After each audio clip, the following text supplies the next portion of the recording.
Everyone watches women's sports. Everyone. Everyone watches Everyone. women's sports.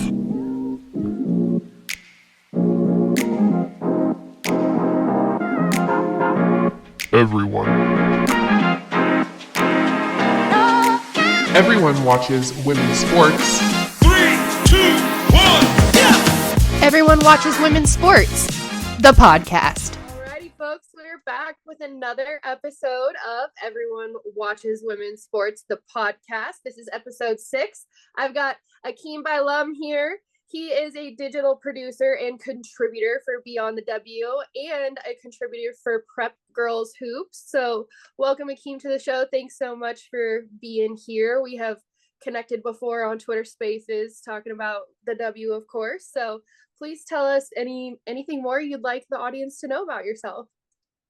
Well, I've actually been covering the WNBA for almost a decade now. It feels like yesterday when I first started covering the W. I first started covering the W in 2016, and even prior to me starting to cover the WNBA, I did have a little bit of interest. After I graduated from Georgia State University in 2015, I did have a little bit of interest as far as wanting to cover the WNBA, but I had no idea that that my foray into covering women's basketball, covering the WNBA would lead me to everything that it's led me to. It's led me to so much. It's given me so many opportunities. It's allowed me to travel to so many different places. And not to mention, I was able to parlay that into my other gig that I have with Prep Girls Hoops. So I had no idea what I was getting into when I first began covering the WNBA, but you know what? I've met so many cool people in the media space. Have had the opportunity to talk to so many different individuals. So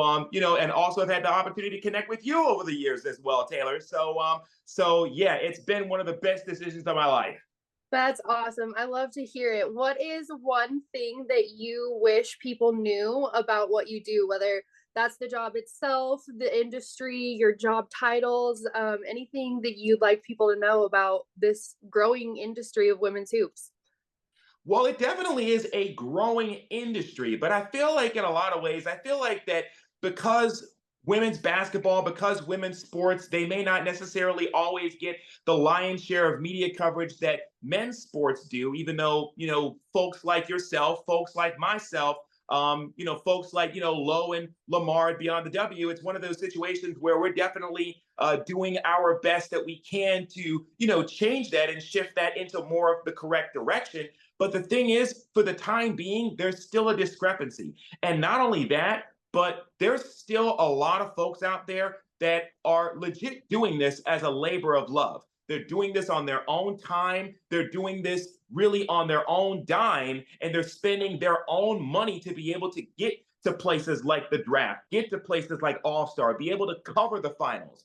So I feel like in more ways than one, yeah, it's a growing industry. And yeah, as the industry continues to grow and continues to expand, there's going to be more opportunities out there, hopefully. But it's still one of those situations that, even as women's sports continue to grow, even as women's basketball continues to grow, there's still definitely a lot that has to be handled, certainly on the media side, just to give more folks that are so hardworking in this industry more opportunities to make more money.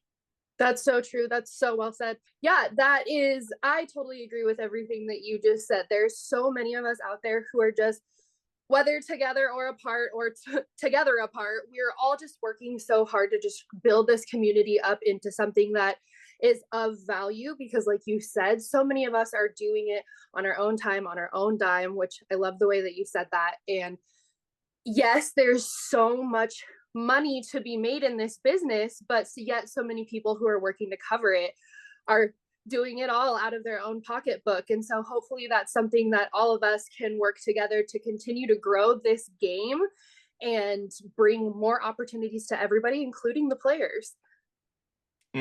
Absolutely. You are so right about that. You are so right about that.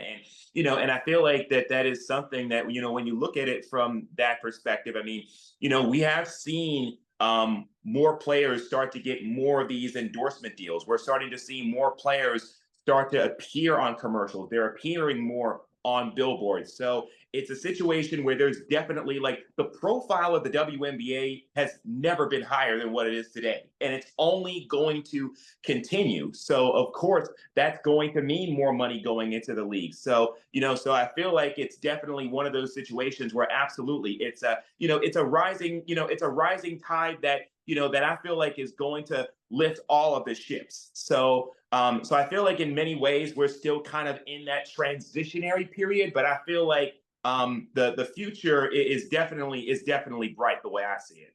I totally agree. I totally agree with that. You are so familiar with women's hoops. You've been doing this a long time, like you said.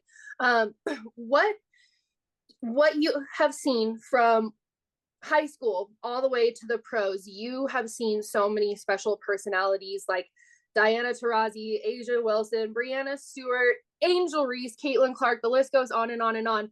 What is your take on that it factor and what makes a player so beloved by so many just right off the bat as soon as they become popular? What does that entail for a player? I think that today's player certainly has a huge tool that the players of yesterday didn't necessarily have, and that's social media. Yep. And the way that, like you said, the way that the Asia Wilsons, the Angel Reeses, the Caitlin Clarks, the Brianna Stewarts, the way that they've been able to really brand themselves on social media, I feel like has really been in more ways than one integral to the overall growth of the game. Because, when we see Asia tweeting, or when we see Angel tweeting, or, when we see Caitlin posting on her Instagram account, like we get a glimpse into Asia Wilson, the person, Angel Reese, the person, Caitlin Clark, the person, not just the basketball players. And I feel like that is so important. And that really has been something that, that us at Beyond the W, as well as other sites have really done over the years, because we've really put a lot of emphasis over the years on, wanting to get to know these players, not just for what they do on the court, but also for what they do off the court as well, whether it's them participating in philanthropic initiatives, whether it's business initiatives that they have. I know a lot of them also have their own AAU teams. Right. And I know because, I covered AAU for Prep Girls Hoops for so many years. So, so I'm kind of seeing both sides of the coin. So it's really one of those situations. I think that there's definitely that it factor, but also I think as more eyeballs continue to migrate towards women's hoops, it's a situation where, at all levels, whether it's high school, AAU, college, pro, even international, it's a situation where we're seeing more of those eyeballs. And I think that those onlookers are looking at these teams and thinking, okay, this is somebody who I really gotta keep an eye on. Yeah. So I just think that overall that it factor is there, but definitely social media and the way that they've been able to brand themselves on social media definitely has played a major role. Yeah, I totally agree with you about like the branding themselves. I mean, you think of somebody like Paige Beckers, for example, like she just was the first athlete to have a Nike shoe released, or collegiate athlete to have a Nike shoe release.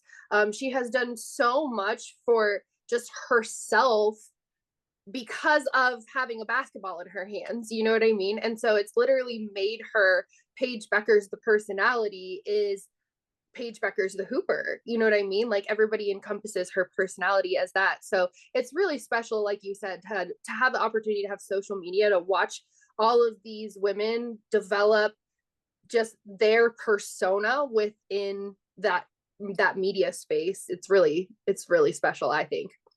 Jae Johnson is another perfect example of somebody who's, really brand themselves, because really when you think about it, Jae Johnson is a real life Hannah Montana.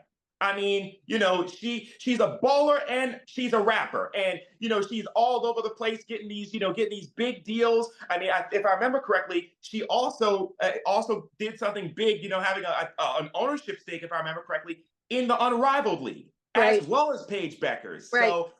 So you're right. So it's a situation where we're seeing this, and what's been paved over the last couple of years is something that is a model for really what the current what the current collegiate athletes, the current college greats, and the future college greats are going to use really as a guide to really continue to brand themselves. Right. I totally agree. Switching gears just a little bit, we had a big event in the WNBA, obviously the expansion draft for the Golden State Valkyries. What are some of your thoughts on those picks? And do you see Golden State leveraging any free agency time at all? Or do you think that they're going to kind of stick with the people that they've drafted? One of the things that definitely stuck out to me about that Valkyries draft was the number of international players that they had drafted. That was one of the things that definitely stuck out to me. If I remember correctly, I think there were only like 4 American-born players that they had selected in that draft. Everybody else was international talent. Yeah. But it's interesting because you look up and down WNBA social media, whether it's on X, Blue Sky, whatever. You look at social media among WNBA folks, and it was always one of those situations where everybody was clamoring, like, when are we going to get the protected list? When are we going to get the protected list? And obviously those protected lists never came out, but we actually got to see through who Golden State was selecting in that expansion draft who wasn't protected by some of these teams. And some of it was a bit of a shock. I mean, like you look at somebody like a Veronica Burton, who got selected, out of Connecticut. But the one that absolutely just stuck out to me was Temi Fabenle. You took the words right out of my mouth. I was going to say the Fever fan base and everybody realistically lost their minds about Temi Fabenle. How do you not protect her? Yeah, how do you not protect Temi Fabenle? I mean, like, did the Fever just forget the fact that Fabenle, in many ways, early in the season, I mean, you can make a good case to say that she was outperforming Aaliyah Boston, and that she was really giving. The only reason she stopped was because she got hurt. Right, exactly. I mean, she was, really giving some depth in the interior. And, really that was one of those, she was one of those key pieces that ultimately really set the groundwork for what the Fever were able to do. So when I saw that they had selected Fabenle, I was like, whoa, what other Fever do? What did the Fever, how do you not protect her? But that was a big one. For Golden State for sure. That is a insane opportunity that they got. Do you also think, obviously everybody had their speculations one way or another, but do you think that the non-selection from Seattle has anything to do with the recent news we've heard from Jewell Loyd requesting a trade? Who knows? I mean, I did, who knows if that was the case? Yeah, I mean, like, there's answer. Exactly. I mean, like, there's so much speculation, obviously, so much going on. I mean, like, who knows if it had anything to do? It is a little suspicious. It is a little suspicious, the fact that they did not select anybody from the Seattle Storm. And we do know, of course, now we know that Jewell Loyd is indeed requesting a trade. I'm sort of thinking that maybe Jewell Loyd gets traded back to Chicago, traded to Chicago because she's from Chicago area, but who knows? But yeah, that was a little bit suspicious. And to be honest with you, if I'm part of the Seattle Storm's opening day roster, if I'm looking at the Golden State Valkyries, I'm trying to drop a 30-piece on them, because you basically looked at us and said, okay, we ain't got nobody on our roster that's worth selecting in your expansion draft. We're blowing you out.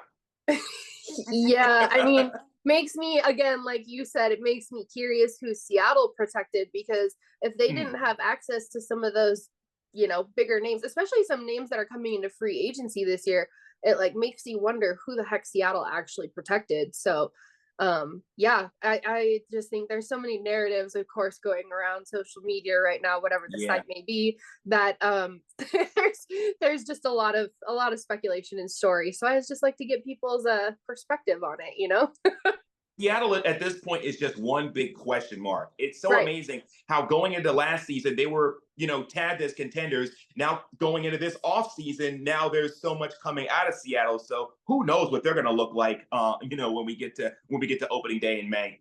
Right. And mentioning opening day, not a lot of people know this. Some of the people that are very invested in expansion obviously know this, but the WNBA actually moves from 40 games to 44 next season. How do you think that that's going to have any effect on the end of the season, playoffs, all of that stuff, as far as obviously player stamina goes? Yeah, absolutely, absolutely. You know, the thing is the thing is they can do 44 games this year because it's a situation where they don't have to worry about the Olympics. They don't have to worry about the World Cup. They can just do a straight up season. So I think it's going to be really, really, really fun. I mean, like this is what we wanted. We wanted a bigger WNBA. We wanted more games. We wanted more of a season. So yeah, I'm definitely for sure excited as far as like what could very well be in store. I think that it's one of those situations where who knows what they'll do for 2026, especially if they're adding two more teams. Right. But yeah, the 44 game season, like it was a worst kept secret. And then on top of everything else, not only are they going to 44 games, but they're also expanding the finals into a best of 7. Right. So more games at the end as well. Exactly. So we're getting more games overall, and we're getting more games at the end. So yeah, it's an exciting time definitely to be within the WNBA space. Yeah, I know the fans are living for it, especially those extra few games in playoffs. Like those are the games where people are like, "God, I wish it would go to 7." Exactly. And I was one of those who was screaming, "I wish it would go to 7." I wrote about this, and I guess lo and behold, our prayers were answered. Well, you never know what Kathy's reading out there on the internet. Hey, you never know what Kathy is listening to. Could very well be listening to your pod. Well, I don't think that's necessarily the case, but that's a very good compliment. Thank you. Who knows? And I just went on record saying that I don't think the commissioner is listening to my podcast, so maybe that wasn't the smartest idea. Hey, maybe I should have said that she does listen to the podcast. So another interesting topic that a lot of people have obviously been talking about is the upcoming WNBA draft. Paige Bueckers, as we know, projected to be the #1 pick. But what's interesting that a lot of people, I don't think I've seen anybody talk about this, but if you look back at the 2021 WNBA draft, it was held virtually because it was COVID. Right. The Dallas Wings also had the #1 pick back then. And they were projected to choose Michaela Onyenwere. They did not. They chose Charlie Collier. And everybody, again, WNBA Twitter, up in arms. Everybody was shocked.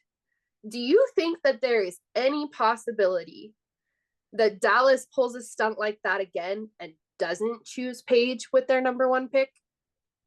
Well, here's what you got to understand about that 2021 draft.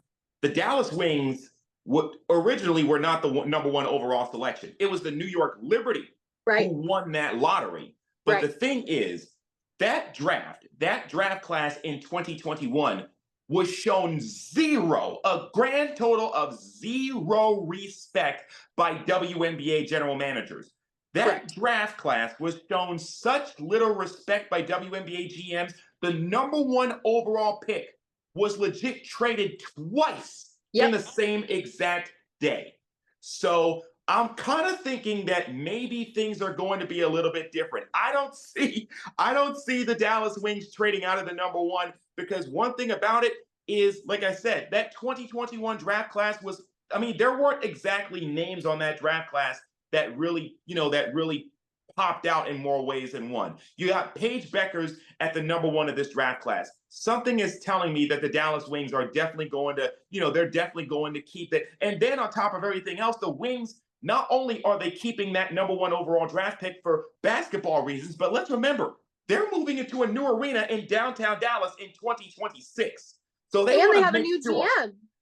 Exactly. And they have a new general manager in Kurt Miller. So the Dallas Wings are one of those teams. Yeah, they, new GM, new coach. Yeah, they had a down season last year, but on paper, that team still looks, still looks up there on paper. And I think adding Paige Totally is agree. going to do them wonders.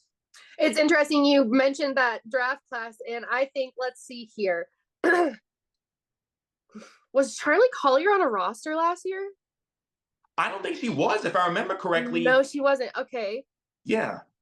If anything, she was playing overseas, but I got to look that up for sure. Was Michaela Onyenwere on a roster last year? Chicago. She was on the Chicago Sky. Right, Chicago. 1, 2, 3. I think there's only 3 people from that 2021 draft class that are even still in the league. Yeah, it's amazing to me. Like that draft class is like the polar opposite of the draft class that we just had in 2024, where almost everybody was selected. Or that we're gonna have in 2025. Oh yeah, or we're gonna have it in 2025. I mean, it's so amazing when you look at draft class. I mean, like, for the next 3 drafts, I mean, we can pretty much predict who the number 1 is going to be. Paige is going to be number 1 in 25. Flau'jae is going to be number 1 in 26, and Juju is going to be number 1 in 27. Yep, exactly. And then Sarah Strong will probably be number 1 after that. Good call, absolutely. I mean, like, you want to talk about freshmen, and we had so many breakout freshmen last year with Juju and Michaela and Hannah Hidalgo and Malaysia Fulwiley. I mean, Sarah Strong. You look at Sarah Strong, and then also Joyce Edwards. I mean, there's some names. The talent pool of women's basketball, it is amazing how the talent pool of women's basketball just continues to get deeper and deeper and deeper. One of the many reasons as to why it's very exciting to be part of this space right now. And now that you mentioned Joyce Edwards, depending on how the next 3 years pan out, her and Sarah Strong are going to be giving each other a run for their money for that number 1 spot come 2028. Exactly. And it's interesting because they're both from the Carolinas, which is where I am. And this past year at the McDonald's All-American in Houston, guess who were the co-MVPs? Sarah Strong and Joyce Edwards. So, so those are going to be a couple of names we hear about a lot over the next few years. Yeah, that's absolutely right. God, there is so much. So what are you liking right now about the women's college hoop scene? Speaking of Hannah Hidalgo, Juju Watkins, and all of that, we obviously saw major happenings with that UCLA upset with South Carolina. Do you see South Carolina getting back and coming back to win it? Because they've been playing pretty tough since that loss. I said on Blue Sky the other night, that loss to UCLA did something to South Carolina. It absolutely did. I think I saw that post. Did you see what South Carolina just did to TCU? Watkins, holy cow. I know she's got a huge chip on her shoulder with everything that happened preseason in her personal life, but woo, what a performance that was last night. Like, that dunk was everywhere on the internet.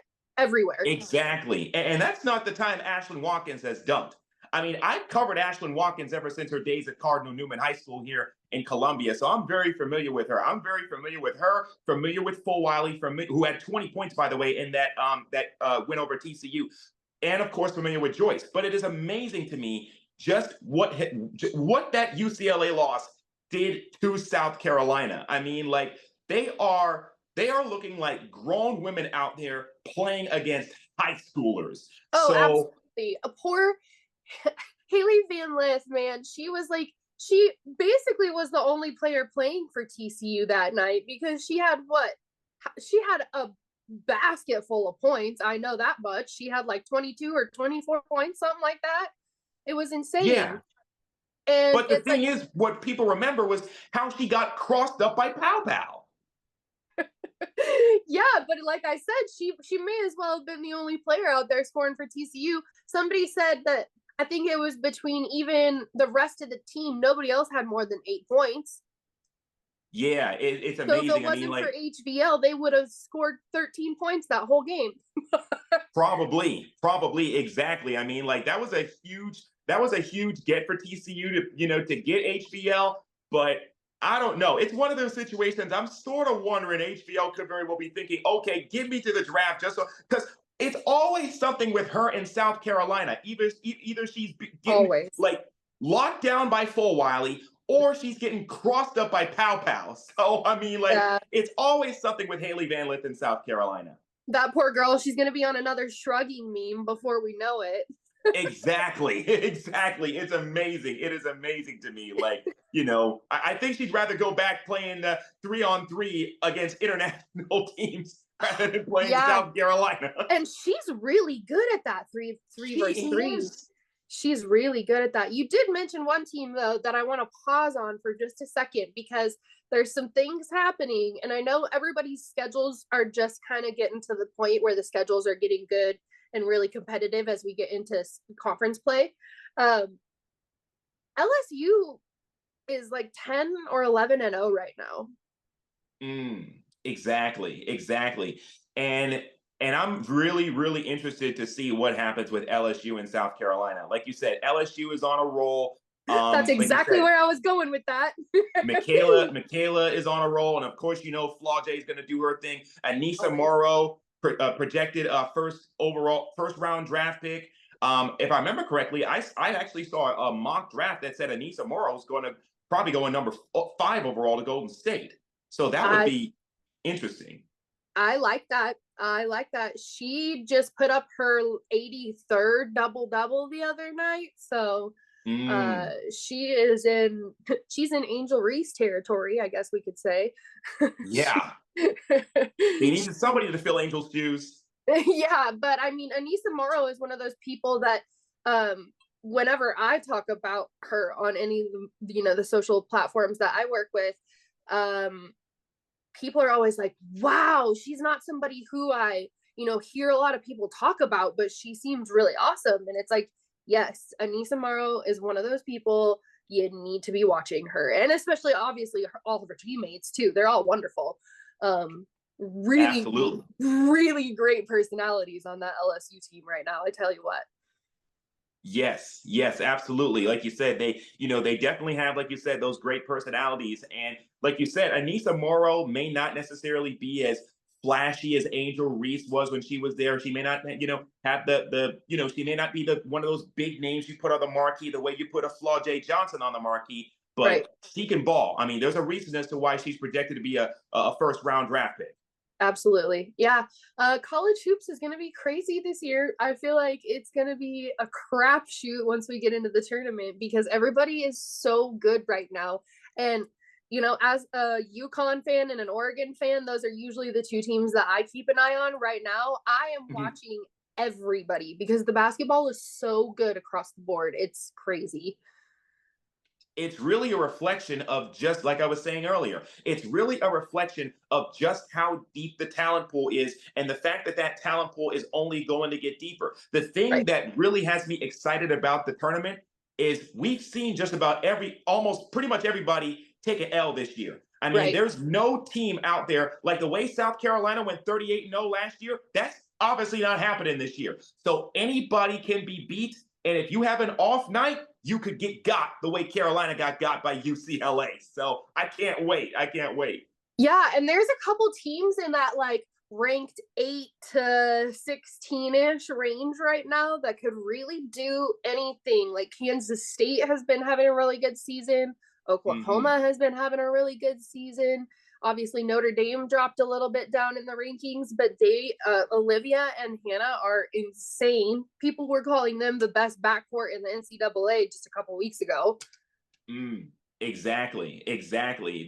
Like you said, I mean, those are certainly teams to watch. I've definitely been, keeping a real close eye on a team like Notre Dame because, like you said, because of the fact that they have Hannah and Olivia. And, and it's kind of a shame because we've seen in the past with Notre Dame, how good could they have been if they had a healthy Olivia Miles? So, so exactly. I mean, it's there's, like you said, there's so many good teams that if you're filling out a bracket this year for the Women's March Madness, pick some upsets because there's definitely going to be, I believe, a pretty good bit of upsets when we get to March. Not just pick some upsets, fill out a few brackets because guaranteed your first one is not going to be right at all.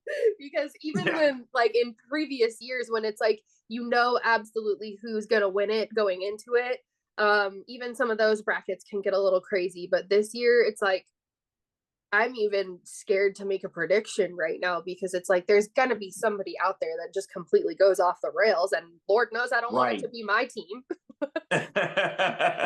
Yeah, that's the thing. I mean, like it's a situation where the way that things are going right now in the women's college game, there's going to be one of these teams that you would expect to probably maybe get to a Sweet 16 or maybe to an Elite Eight, that for all we know could very well be bounced in the second round. That's what Right. makes it so fun.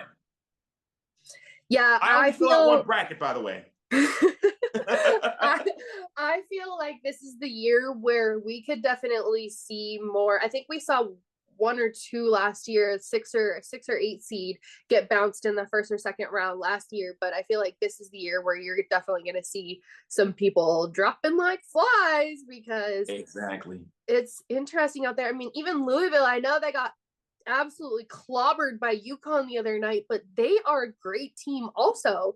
And it's you just never know who's going to come out swinging. You know what I mean? The NCAA is full of sharpshooters. Exactly, and that's what makes this, and that's really the thing that makes this this overall era of NCAA a lot more like it's no longer. See, the thing is, it's no longer the era where it used to be just UConn and Tennessee. Right. There's so much talent spread throughout. And by the way, one name, Tania Latson at Yes. Florida State. I hope I'm pronouncing her name correctly, but Tania Latson at Florida State. That is another name. See, the thing is, she may not necessarily play for one of these big schools, like say the South Carolinas or the UConn or the UCLA or the Notre Dame. But I'm telling you right now, she is one of those. She is one of those talents that I feel like is kind of flying under the radar a little bit because of where she plays. But Right. she is going to be a player. That is going to be a name to watch for sure. Keep her on your radars. And I think she's only a sophomore or junior, if I'm not mistaken. So we get a couple of at least 2 or 3 more seasons out of her. And that's what's most exciting is I know some people get, lose their wits about them when people are like, oh, women's basketball, you have to be 22 to enter the WNBA draft. But it's like, some of these players, you really want to see that long. You just want to see them play college hoops that long. And I know sometimes people are like, oh, we go right from college into the WNBA season, you're not missing much. And it's like the college pace, the college atmosphere is so much different than the W atmosphere. It really is 2 completely different sports, even though obviously it's the same sport. It is 2 completely different sports. And that's what I think makes college so exciting is it's that vibe, that intensity of like, okay, who's going to go out there and be the best? Who's going to be the number 1 pick? Who's going to get that $28 million Nike endorsement? So it's like you said, it's such a great era of women's hoops. And I don't want to put you on the spot, but I'm going to put you on the spot. Who is your pick to win it all this year? Oh, wow. I mean, like I said, there are so many teams right now that, that could very well stake that claim. But you know what? I'm going with the safe pick. Until I know UCLA got one on South Carolina, but you know what? As far as I'm concerned, they may be the third ranked team in the country, but for the time being, until somebody beats South Carolina in the tournament, as far as I'm concerned, you can't go wrong. You can't go wrong picking with Dawn Staley and the Gamecocks. I'm still going with South Carolina. Okay, it's on the record then. You could be right, but I feel like you also could be wrong. I mean, we'll see. We will definitely see. If I'm right, I'm right. I've been wrong before. If I'm wrong before, hey, like I said, it's interesting what you was mentioning about the atmosphere. The atmosphere, imagine if you was like right in Pauley Pavilion at UCLA for that South Carolina game.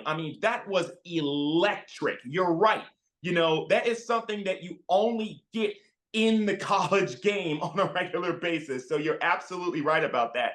But yeah, and I know it's crazy because I know we see so much aura. Like, you think back to Barclays from the New York Liberty just winning the WNBA championship for their first time in franchise history. And you look around the arena and yes, it is obviously a championship atmosphere. There's people screaming, there's confetti, but the vibe is just different. You can see the same exact setting in both, areas in the NCAA and the WNBA, and it is just different when it's It's college. just different, just because of the college atmosphere. I mean, just Yep. because, like you said, that college feel. I mean, especially for these big rivalry games. Like, I Yep. can't wait, to watch. Like you said, I cannot wait to watch.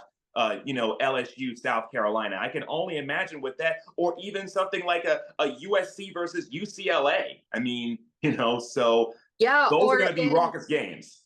or in what, 12 days from now when we get to see USC versus UConn. Oh yeah, that too, absolutely. Like, that's the thing. Like, the college atmosphere. They get up obviously for these big games against these big teams. So that's another one of those games. I'm glad you mentioned that, Taylor. So yeah, absolutely, can't wait for that one too. That's a good one, huh? Yeah, Yeah. it's definitely been on my calendar for a while. I'm very excited to watch. I don't know. I love Juju. I love Kiki. I love Talia von Oelhoffen. Mm-hmm. I could almost call myself a USC fan, but the UConn ball movement and the shooting and the pieces they have, like the other night we watched Paige have a horrible shooting night. At one point she was 0 for 3 from 3 and like 0 for 6 from the field. It was horrendous, and I fucking love Paige. Excuse my language. It is what it is. It was a horrendous shooting night. But you've got Sarah Strong, AZ Fudd, Ashlyn Shade, and that name that I just said right there, Ashlyn Shade is a secret weapon for UConn. She has probably the best shooting form in the fucking game, and that girl strokes it and it goes in every single time. And that's the thing that I think is gonna keep USC on their toes, specifically when it comes to that UConn game. UConn has shooters. Exactly. And then on top of everything else, one of those shooters, like you said, just so happens to be Sarah Strong. Right. Because you look at her build, because I remember, I like I said, Sarah Strong's one of those that I've covered ever since her high school days, ever since her AAU days here in the Carolinas. Sarah Strong has the build of a 4 or a 5, but she shoots the ball and she handles the ball like she's a 2. Right. I mean, that's something that is so unconventional, but that's a big part of the reason why when she committed to UConn, why that was so big, because it's a situation where, you see that every often, but when you actually do see that out of somebody who has that build of a 4 or a 5, I mean, it just adds another dimension on both sides of the ball. Right. And she has been around the game all her life, so her IQ is off the charts. It's insane. Absolutely. And she has a teammate in AZ Fudd. So like I said, when you have a bad Paige shooting night, just give the ball to AZ. She'll take care of it. Right. And that's the thing about teams. See, that's the thing about teams that are able to recruit a lot of talent. When you have somebody, if Paige has a bad shooting night, because everybody has a bad shooting night every now and then. Right. It's a situation, somebody's got to step up. And like you said, it could very well be an Ashlyn Shade. It could very well be a Sarah Strong. It could very well be an AZ Fudd. That's what makes teams like UConn so difficult to beat. And the thing is, UConn was in the Final Four last year. Yep. So we know exactly how good UConn is and why I think they probably got a good chance to get back there. Yeah, and the Final Four, as a coach for Gino specifically, the Final Four is like his standard. So if you don't get to the Final Four, you're pretty much just like, all right, moving on, next season, here we go. You know what I mean? Like, you might as well put it in the bag and forget about it, because in UConn lore, you're nothing if you don't go to the Final Four at least. So, but this team, you can get to the Final Four. You want to win championships. Well, and that too, but I'm just saying, as far as like, the depth of how deep you can get in the tournament, right? It's Final Four or bust, baby. So, but I know True. that UConn team can definitely get to the Final Four. I kind of think, depending on how the brackets turn out, we might see LSU USC, South Carolina, and UConn in the Final Four. But that all depends on who they match up against, because UCLA could very well take one of those spots, and so could Notre Dame. Exactly. I'm just thinking about, like you said, just if that's the Final Four, that is going to be a fun Final Four. Like, Insane. honestly, that is going to be a fun Final Four if we get that. We'll see how, like you said, we'll see how these brackets match up in March. But like you said, I mean, that could very well be how things turn out on paper. But like you said, there are so many teams out here that are that are trying to spoil the party. So we'll definitely see. Well said in regard to spoiling the party. That's definitely the mission, I think, for a lot of people this season. Right. Exactly. So before we get you out of here for the evening, thanks so much for taking the time to join us. Will you please tell the audience where everybody can find you, what you're going to be working on next, and what's in store for you? Well, absolutely. Yeah. Check me out on the Prep Girls Hoops. Definitely Prep Girls Hoops, specifically the South Carolina Prep Girls Hoops site, even though I also do some stuff for some of their other sites as well. So that's something that that I'm doing as well. Also continue to check out Beyond the W. I'm continuing to update that website as well. In fact, I just posted something the other day breaking down the Valkyries expansion draft. So, Perfect. definitely check that out as well. As well as I'm also kind of trying to dibble and dabble in voiceovers as well, trying to kind of expand my reach that way. So I'm all over the place, and I'm definitely continuing to stay a busy guy. We love it. Well, like I said, thanks again, Akiem, for joining the show. We will have everybody get you all the follows on the socials, and thanks again, of course, for joining us on all the Twitter spaces. Hopefully Blue Sky gets their act together and does something similar to that, so we can start having some good conversations over on Blue Sky. And like I said, thanks for joining the show. This has been another episode of Everyone Watches Women's Sports, the podcast. It's not just statistics, it's a movement.